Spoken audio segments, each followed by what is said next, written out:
कधी कधी आयुष्यात आपण वेळेवर शिकलो नाही तर संकट आपल्याला कठोर धडे शिकवतात. आजची गोष्ट अशाच एका शहाणी चिमणी आणि मूर्ख माकडाची आहे. एका घनदाट जंगलात एक शहाणी चिमणी राहत होती. तिने उन्हाळा सुरू होताच आपलं छोटंसं घरटं तयार केलं होतं. काटकुट्या, गवत, मऊ कापूस सगळं गोळा करून खूप प्रेमाने आणि मेहनतीने तिने ते घर बांधलं होतं. सगळं जंगल उन्हाळ्याच्या सुट्टीसारखं निवांत होतं. बाकीचे प्राणी खेळत होते, झोपा घेत होते.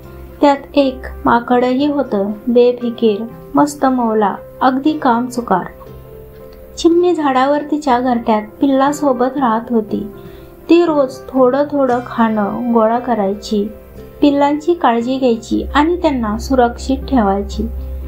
एक दिवस अचानक आकाशात काळे ढग आले.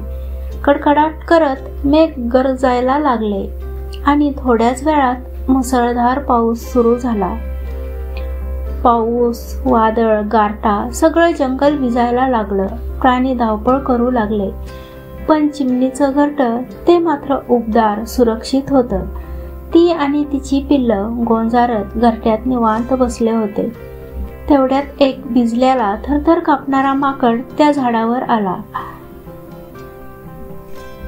ए चिमणी, काय ग, मस्त ऐश करतेस वाटतं. मला बघ, पावसात भिजतोय, अंग थरथरतंय, मला मदत कर. चिमणी म्हणाली, मित्रा, उन्हाळ्यात मी हे घर बांधलं, काम केलं. तू तेव्हा काय केलंस? झाडावर उड्या मारत फिरत होतास. आता शिकण्याची वेळ आहे, मेहनत करायला शिक. माकड भडकला. अगं, उपदेश देतेस का मला? तू कोण मला शिकवणारी?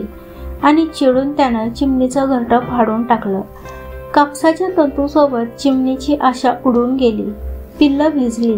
चिमणी थंडीने थरथरू लागली.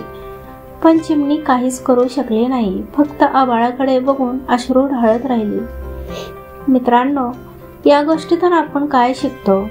संकट कधी येतील सांगता येत नाही, पण मेहनत करून तयार राहिलं तर त्यांना सामोरं जाता येतं. कोणी शहाणपणानं वागत असेल तर त्याचं हसू न करता त्याच्याकडून शिकावं.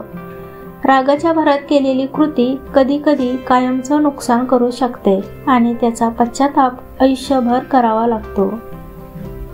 तर चला, शहाणपणाने वागूया, वेळेवर शिकूया आणि संकटापासून स्वतःचं आणि इतरांचंही रक्षण करूया. जर ही गोष्ट तुम्हाला आवडली असेल तर आवर्जून लाईक, शेअर आणि सबस्क्राईब करा. अशाच प्रेरणादायी कथा ऐकण्यासाठी पुन्हा भेटूच. धन्यवाद.